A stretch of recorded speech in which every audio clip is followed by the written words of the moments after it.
Hello and welcome to MBC's lunch edition of news with me, Romeo Umani. Let's take a look at our top stories.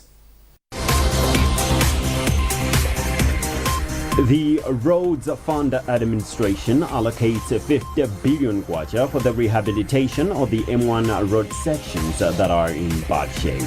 Government is set to revive telecenters in various rural areas as it continues to spearhead growth of ICT services. The Malawi Paralympic Committee, encouraged by a growing number of athletes with disabilities taking part in various sporting disciplines.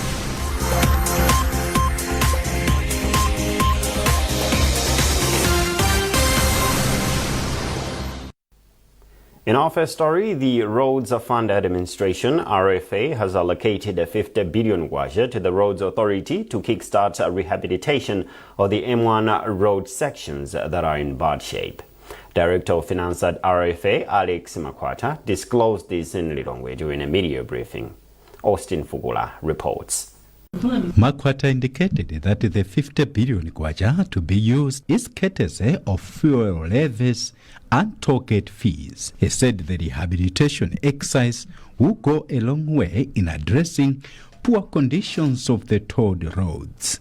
Makwata stated that from January to March this year, the institution has collected toll fees amounting to 1.8 billion kwacha for the two toll gates, namely Chingeni and Kalinyeke. He said this is an improvement from the same period last year when RFA collected 920 million kwacha, translating to a 96% growth. Government now allowed us to increase the toll tariffs by almost 100%, effective from January 2026. So we think this is going to go a long way in assisting us maintain the road as expected.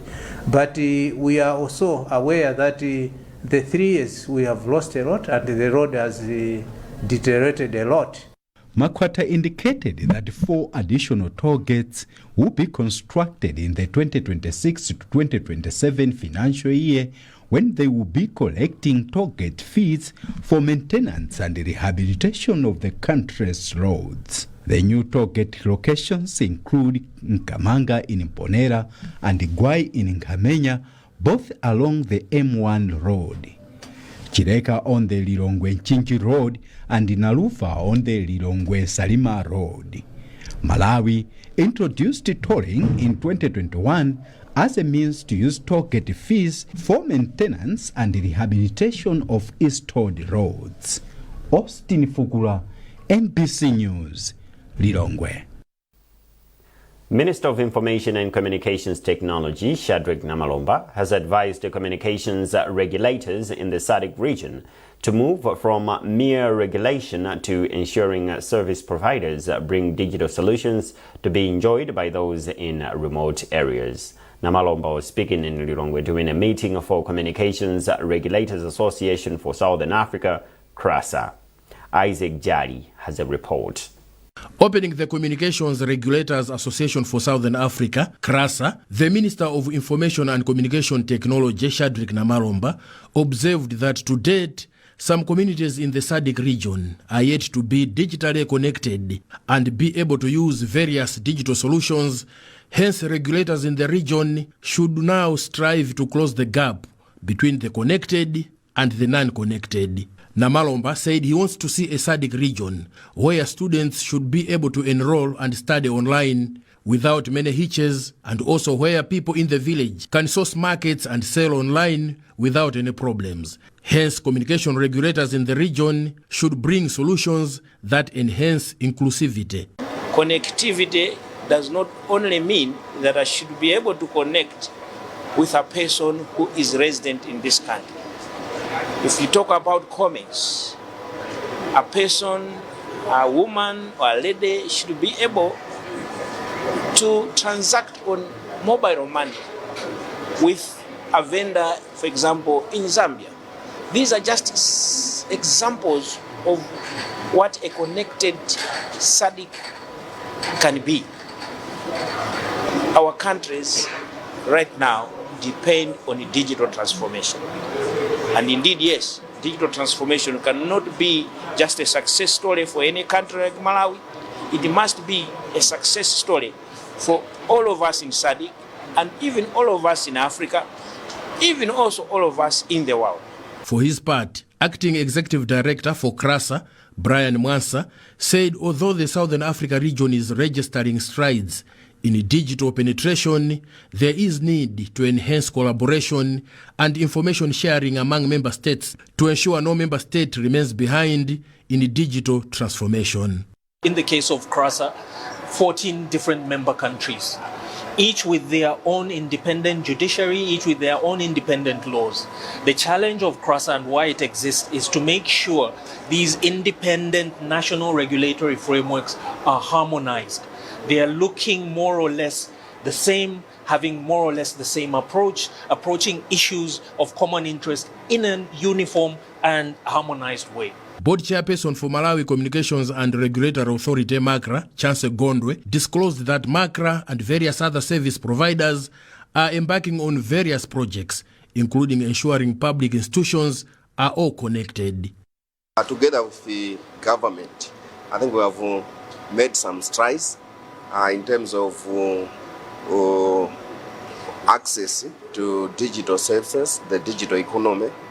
As a country, we are working towards achieving some of those goals so that at least each and everyone is covered, each and everyone plays his part in as far as the digital economy is concerned. Isaac Jali, MBC, Lilongwe. Government is said to revive telecenters that were established in various rural areas as it continues to spearhead the growth of ICT services. Minister of Information and Digitalization, Shadrack Namalomba, disclosed this in an interview with MBC following observation that almost all the telecenters that were set up to maximize access to ICT services in the rural areas are now idle. More in this report. Nampungo Telecenter in Mulanje district is one of several of such facilities that were set up to improve ICT penetration in the country.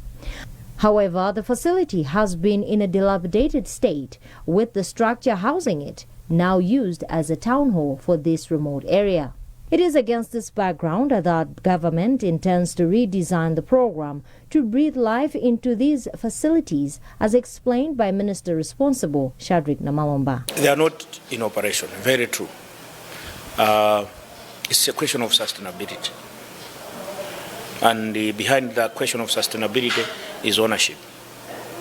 Who owns those centers now? The concept, the way it was built, was that through MACRA, they would fund the initial stages and they will allow entrepreneurs to run and charge. It has proven that that is not a feasible concept. And to the extent, therefore, most of these telecenters have been abandoned. We are revisiting that. As we are taking connectivity to the people, I said 80% to the people. We are also looking at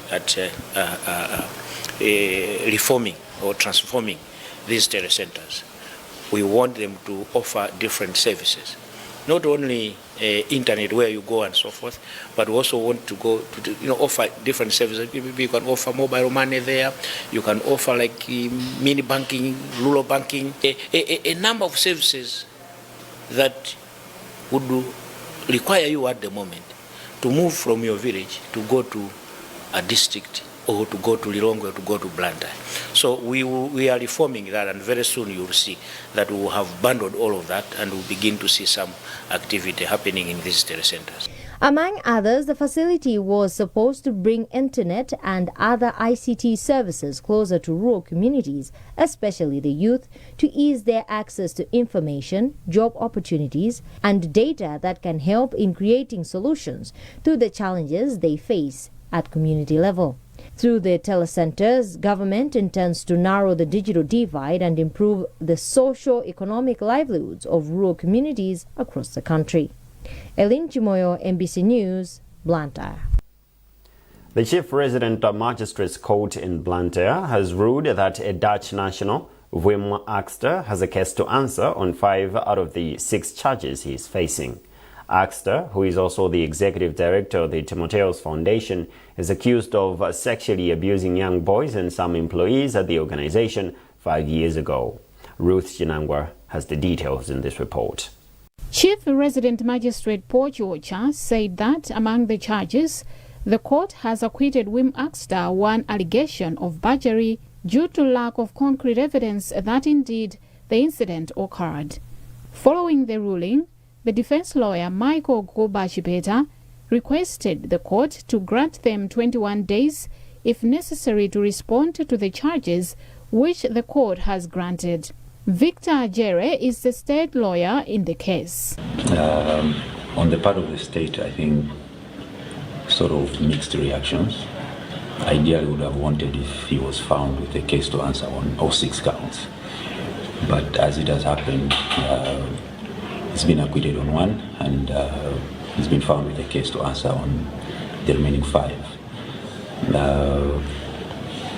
I guess for now, because 5 out of 6 is still more than good enough, but I think we'll find time to study the court's ruling so that we can appreciate properly the basis on which he's been acquitted on the 1 count. But all in all, on our part, I think we are, I would say, fairly happy because this is what we had expected. Responding to the ruling, Executive Director for Child Advocacy Center, Memory Chisenga, said she is pleased with the development. Finally, we are seeing justice prevailing after 5 years of fighting for this case. So 5 out of 6 is not bad.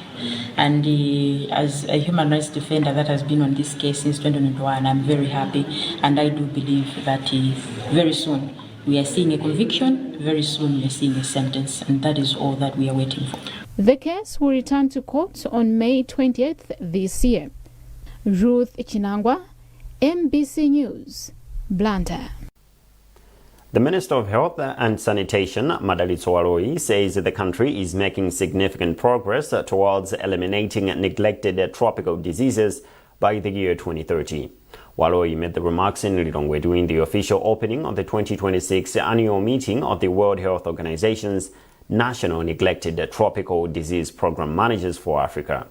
For more on this story, here is Kinsisi Moyo. Just like many other African countries, Malawi continues to face a heavy burden of neglected tropical diseases, including bilharzia, river blindness, and sleeping sickness, among others. Minister of Health and Sanitation, Madalitso Waloi, says Malawi is making steady progress in the fight against neglected tropical diseases by expanding access to essential medicines and treatment services. These diseases, most of the times they are called diseases of the poor, and they are neglected, not put in budgets. We are saying to all African countries that can we make sure that we integrate these diseases. In Malawi, there is a lot that we are doing in integrating these diseases in our budgets. This is what is needed to replicate in all African countries so that by 2030 we eliminate these diseases once and for all. The World Health Organization representative in Malawi, Charles Juguna, says the organization is actively supporting the country through interventions such as mass drug administration, targeting diseases like bilharzia.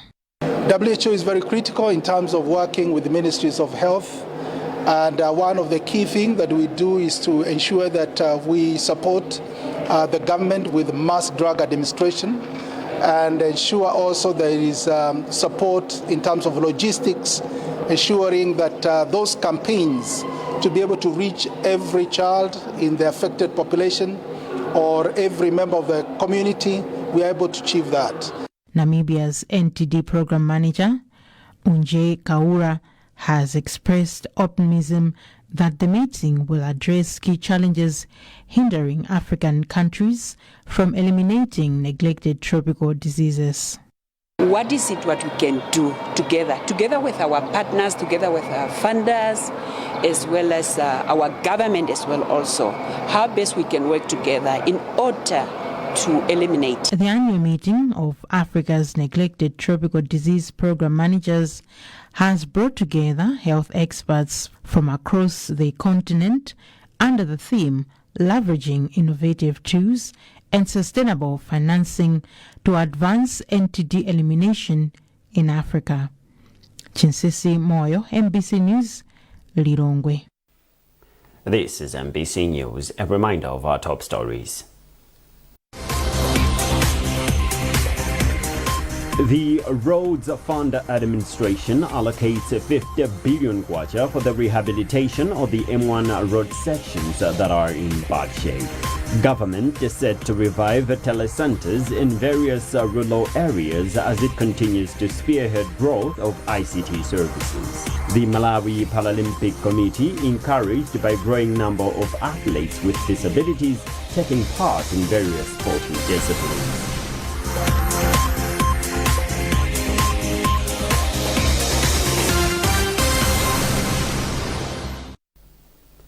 Welcome back. Minister of Local Government Ben Piri has urged newly elected councillors in the northern region to exercise prudence and uphold integrity to ensure meaningful development in their councils. Speaking at an orientation meeting in Mzuzu, Piri warned that public service is not an opportunity for corruption, but a duty to serve Malawians with transparency and accountability. George Nkandawire has compiled this report, read by Musa Secheyo. Following the September 16, 2025 general elections in the country, newly elected ward councillors are undergoing orientation sessions aimed at equipping them with the necessary skills for local governance, service delivery and development. Speaking at the official opening of the meeting, Minister of Local Government and Rural Development Ben Piri emphasized that disciplined leadership and proper use of resources are key to transforming local councils into drivers of development. Piri condemned corruption in all forms, saying this derails national development. Corruption is a virus that, if not tamed, will destroy this country. This country this far has not progressed very well because all of us, we have not changed our mindset when it comes to corruption. Oftentimes, we have attributed corruption to public officers, but as citizens as well, our minds are corrupt. It's a mindset as Malawians we must change. We must be a corrupt-free country. But a huge responsibility comes in when you choose public office. I therefore are calling for councillors and indeed officers within councils to make sure they are accountable, they are transparent, and they exercise a corrupt-free practice so that at least Malawians can be given the much-needed services. On her part, Eva Maris, Senior Public Sector Specialist for the World Bank, said councillors play a critical role in ensuring service delivery, among others. It's critical that everyone understands their respective roles in this endeavor as we're moving forward, and this government is very eager on expanding and strengthening its decentralization efforts. Mzuzu City Mayor Jembekezo Moses has since commended government and the World Bank for the training. As councillors, we have new councillors, as I myself am a new councillor, so we need to know how the government lands, we need to know some procedures of the government. Some of the councils that attended the meeting include officials from Likoma, Mzuzu, Rumpi, Nkadabe and Karonga. A new printing machine for passports has been installed at Immigration Department headquarters in Blantyre. The machine has the capacity of printing 3,000 passports per day. Deputy Minister of Homeland Security, Norman Chisari, confirmed the development when he visited the immigration offices. Chisari has therefore called on officers to start working day and night in order to print more passports and clear the backlog of passport applications. During his visit, the Deputy Minister told immigration officers that President Peter Mutharika has directed that by 30 April, at least half of passport applicants should receive their passports. Kisale also issued a warning to officers saying those found involved in corrupt activities will be arrested and dismissed immediately. Lilongwe, Mzuzu, and Blantyre now have new printing machines. According to Kisale, a new printing machine will be installed in the Mangochi district next week. Police in the northern region have recorded a 4.1% decrease in crime and a 26.9% reduction in road accidents during the first quarter of 2026. Northern Region Police Commissioner Grintoni Mirai says the reduction has been achieved through good working relationship between police and the general public. Blessings Gondwe reports. Speaking during Regional Executive Committee meeting in Mzuzu, Commissioner of Police in the Northern Region, Griton Mitai, revealed that the region has reduced the crime by 4.1%. Mitai said overall in 2026, they have recorded 1,367 cases compared to 1,426 cases in 2025. Road accidents also declined with 57 cases registered in 2026 against 78 in 2025. He further said the reduction has been achieved through a cordial working relationship between the police and the general public. The secret to this reduction is a good working relationship between the police and the members of the community policing and also the public. We are doing joint patrols during the night with neighborhood road chairs.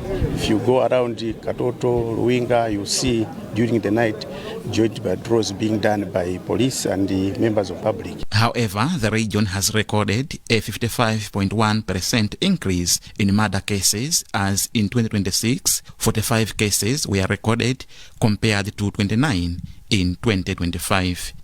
Chairperson of Regional Executive Committee, Isaac Simfukwe, said murder cases escalated through mob justice by members of community. It's our responsibility as a community that we should fight for this crime. We should prevent this issue because we have to work hand in hand with the police. And it's the responsibility for each and every community. If they can see these issues that are happening on their villages, they have to go and report to their police as early as possible before things have not been destroyed. Police have pledged to continue with patrols to protect life and property. Blessings Gondwe, MBC News, Mzuzu.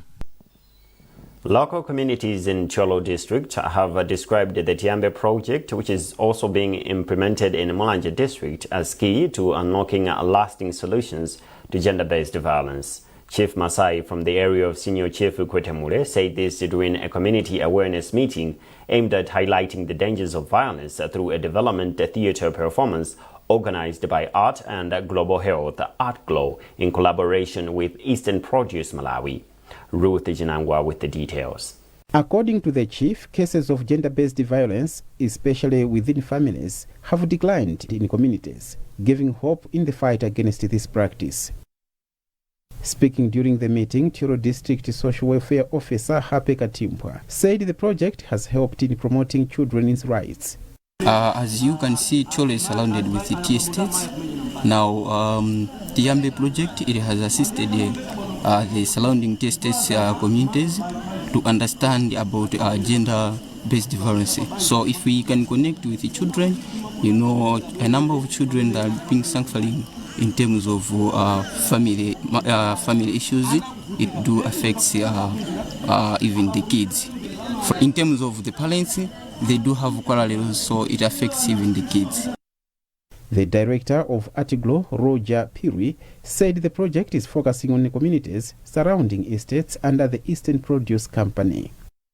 Awareness is one major issue. Like some of the gender-based violence issues were normalized as cultural issues, or were just taken as, okay, this is Mamuna, Makala and Impambo and everything else, or Mamuna can do anything, or if Mamuna is got money or can have other women and the likes, or there was no that understanding that young girls are supposed to go to school. They are not second wives or wives and what abuse. Or when they don't have money, they don't have to attach themselves to a rich man so that they can have money in exchange of sex and the like. So these are the issues that we've been addressing, like to highlight that what does it mean when we say this is gender-based violence. This is the second phase of the project, and it will run for 3 years in the 2 districts. In sports, the Malawi Paralympic Committee says it is encouraged by a growing number of athletes with disabilities taking part in various sporting disciplines, describing the trend as a sign of changing attitudes in society. The Malawi Paralympic Committee President James Yutsi made the remarks during the 2025 National Paralympic Games at Bingo National Stadium in Lilongwe, where more than 2,000 para-athletes competed in different sport codes. Details in this report by Yanko Kajingwe, but read in our studios by Paul Mlooka. The Malawi Paralympic Committee President James Chiusi expressed satisfaction with the large para-athletes turnout, saying the increase has diversified the range of disciplines being played, such as chess, volleyball and powerlifting. Chiusi attributed the milestone to mindset change over people with disability, applauding parents for supporting their children to participate in the Para Games. The fact that we are able of doing sports in a number of sport disciplines, this obviously means that more people are now getting involved. The parents or guardians who used to feel ashamed because they have got a ward who has a disability, I think those days are slowly going. Soon we will forget that. So we really are thanking the parents, the guardians who are giving us their children now. I will hasten to add that the battle is not completely won, but at least we are moving forward. It's possible now to identify more athletes from different corners of the country. Acting Chief Executive Officer for the Malawi National Council of Sports, Ivesh Nangwa, praised the committee for its efforts in promoting inclusivity, saying the competitions are playing a key role in preparing athletes for international events such as Region 5 Youth Games. There were also other athletes without disabilities participating in the games. It was not less, it wasn't like the games are for those athletes with disabilities and then let them participate without others. So the games are promoting inclusivity. That's what I can say. One of the para-athletes, Maliziani Gondwe, who competed in both volleyball and weightlifting, said the competition provides a platform to showcase their abilities and challenge stereotypes. The competition brought together participants from across the country, with top performers earmarked for international Paralympic competitions like 2028 Olympic Games, while others are in camp preparing for this year's Africa Union Region 5 Youth Games in Mozambique.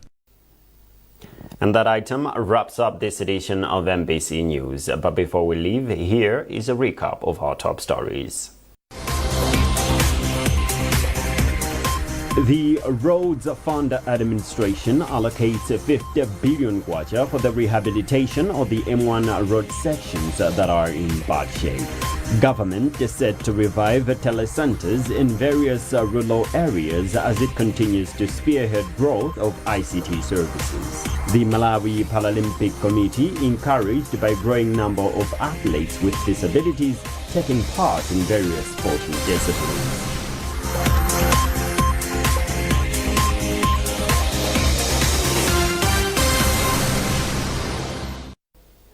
Scan the QR code at the top right corner of your TV screen to get our news updates. You've been with me, Romeo Umari. Many thanks for watching and good afternoon.